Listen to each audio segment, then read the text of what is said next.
रामकृष्ण हरी. हे बघा, मी 2 छोटी छोटी कणसं आहेत, ती आणलेली आहे शेतातून आणि अगदी कवळे दाणे आहेत. आता आपण त्या 2 कणसापासून काय करायचं वेगळं. हे बघा, कोथिंबीर घेतलेली आहे, 1 कांदा घेतलेला आहे. तुम्हाला हवे असले तर तुम्ही 2 बी कांदे घेऊ शकता, 3 बी घेऊ शकता. पण माझे दाणे एकदम थोडेसे निघणार आहे, त्याच्यामुळं मी 1च कांदा घेतला. हे बघा, ह्या कणसाचे दाणे अशा पद्धतीने संपूर्ण काढून घ्यायचे. सहज निघतात आणि ते खालची टोकं असतात निबार, तीसुद्धा नाही निघत. अशी सहज काढून घ्यायची. पूर्ण ते काढून दाखवते आता मी तुम्हाला. मैत्रिणींनो, ही रेसिपी एवढी छान लागते, एवढी मस्त लागते बघा. त्याच्यात मिरच्या टाकून बी आपल्याला ती अगदी गुळचट लागते, गोड लागते. खूप छान पद्धतीने हा नाश्ता होतो.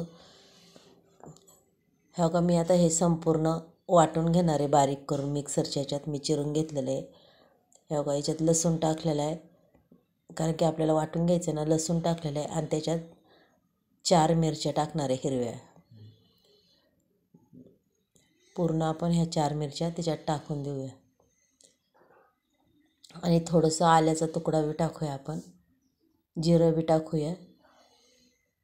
हे बघा, आता मी जिरं टाकते आणि हे चिरून घेतलेलं आहे बघा. 1 कांदा उभा चिरलेला आहे मी, तुम्हाला हवा. आणि हे 2 चमचे बेसन पीठ घेतलेलं आहे.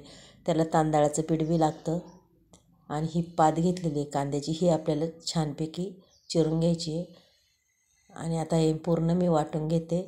आणि त्याला तांदळाचं पीठ टाकलं तर खूपच छान आहे. माझ्याकडं नव्हतं म्हणून मी टाकलं नाही, पण तुम्ही नक्कीच टाका तांदळाचं पीठ.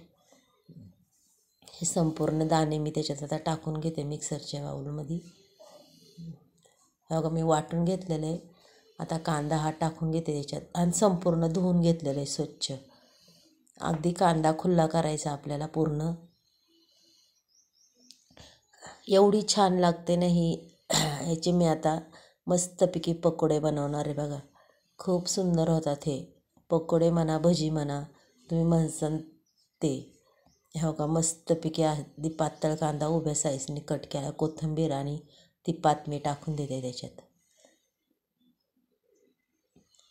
आणि हे वाटण काढलेलं हे बी संपूर्ण पुसून त्याच्यात टाकून देते. संपूर्ण आपल्याला पुसून टाकून द्यायचे बघा. पाण्याचा वापर अजिबात करायचा नाही आहे. एवढंच जेवढं बसन तेवढंच, नाही तर अजिबात पाणी वापरायचं नाही आहे.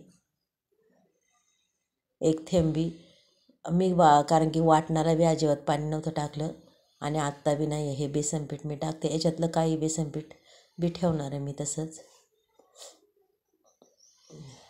आता त्याला तांदळाचं पीठ असतं तर अजूनच खूप चांगलं दिसलं असतं बघा, अजून वाटलं असतं. आता हे चवीपुरतं आपण थोडंसं मीठ टाकूया. आणि आता हे मी पूर्ण हलवून घेते. आणि याच्यात मी ओवा बी घालणार आहे, अगदी हातावर क्रश करून बघा. आता पूर्ण मिक्स करून घ्यायचे आपल्याला हे. त्याच्यात अजूनही 1 कांदा टाकला तरी नको नाही, कारण की त्याच्यात कांदा बसनतो.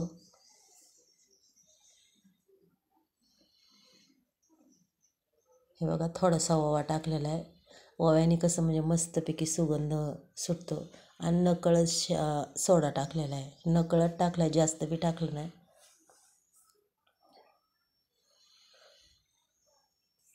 आता आपलं पीठ खलून झालेलं आहे आणि त्याच्यात उगाच अर्धा चमचा मी तेल टाकते बघा. तुम्हाला वाटलं तर टाका, नाही तर नका टाकू, कारण की सोडा बी टाकलेला आहे. आणि सोडा जर नाही टाकला तर तेल टाकायचं, पण मी नकळत टाकलेलं आहे. आता हे पूर्ण मिक्स करून घ्यायचं आपल्याला. आणि मस्तपैकी त्याच्यात आता आपले पकोडे सोडायचे आहेत. आणि एवढे खायला छान लागतात, अगदी पौष्टिक, रुचकर, अगदी मस्तपैकी लागतात बघा. अगदी पोरं बी एकदम मस्त आवडीने खातात. एवढी छान लागतात हे. मस्तपैकी हे पकोडे चहा किंवा तुम्ही पावासोबतही खाऊ शकता, ब्रेडसोबतही खाऊ शकता. तुम्हाला वाटण तसं तुम्ही खाऊ शकता, तसे खाल्ले तरी बी चालेल. आणि मैत्रिणी, तुम्ही माझी ही व्हिडिओ बघत असला तर नक्कीच मला एक लाईक आणि शेअर करा. कुणी नवीन असेल त्यांनी बी आणि माझी व्हिडिओ ही शेअर करीत जा. कुणी नवीन असेल त्यांनी एक सबस्क्राईब करा, लाईक करा आणि माझ्या व्हिडिओ पाठवीत जा. खूप छान अगदी होतात. किती सुंदर कलर आला आहे त्याला, मस्त कलर आहेत. एवढंच का ही भजी आहे ना अशी म्हणजे जास्त त्याला कडकपणा नाही आहेत, थोडीशी मऊच राहतात. तुम्ही म्हणसाल परत केल्यावर ही कडक का नाही झाली. आणि तांदळाचं पीठ घातल्यावर जरा होतीनच हे. ह्या का पूर्ण मस्त भाजून निघाल्यात. कारण कसं आहे, आपले मक्याचे दाणे एकदम मऊ लुसलुशीत असतात, त्याच्यामुळं एवढं बी नाही ते कडक होत, थोडेसे नरमच राहतात. पण खूप छान लागतात. भाकरीबरोबर, चपातीबरोबर, अगदी पावाबरोबर खा, तुम्ही ब्रेडबरोबर खा, खूप मस्त लागतात.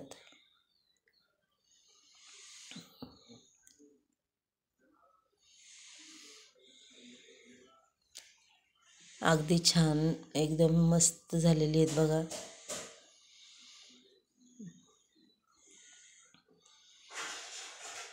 आणि अशा पद्धतीने तुम्ही करता का?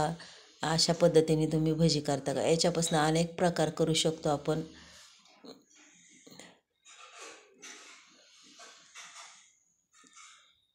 आणि इतकी सुंदर होतात मैत्रिणींनो. मला नक्की सांगा कशी वाटली तुम्हाला माझी ही पकोडीची रेसिपी. चला उद्या भेटूया, बाय.